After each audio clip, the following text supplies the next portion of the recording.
তোমরা যারা এসএসসি ২৭ ব্যাচে আছো, বুঝছো? ২ টা কথা যদি বলি, মাইন্ড করো না। সেটা হলো তোমাদের কিন্তু সময় নেই। আর মেক্সিমাম স্টুডেন্ট পড়ে আছো তোমরা ফিজিক্স, কেমিস্ট্রি, ম্যাথ, বায়োলজি এগুলা নিয়ে। আমি বলছি না ওগুলা পড়বা না। অবশ্যই পড়বা। বাট এই বাংলাটা আচ্ছা ভাই দেখো, ফিজিক্সে কত নম্বরের পরীক্ষা হয়? ১০০ নম্বরের। কেমিস্ট্রিতে ১০০ নম্বরের। এই বাংলাতে কত নম্বরের হয়? ২০০ নম্বরের। ইংরেজিতে কত নম্বরের হয়? ২০০ নম্বরের। আমি বুঝছি যে ওগুলা কঠিন। এর মানে এই না ভাইয়া এগুলা সোজা।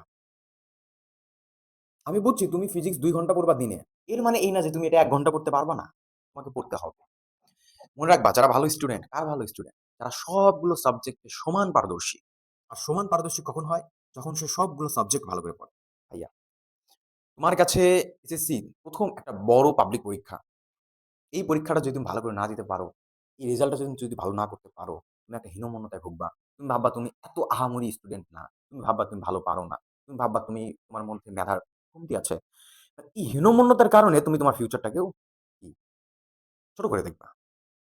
মানুষ স্বপ্ন দেখে কখন? মানুষ কখন চেষ্টা করার মধ্যে আরেকটা উদ্যম পায়? যখন সে কোনো সাইন পায়।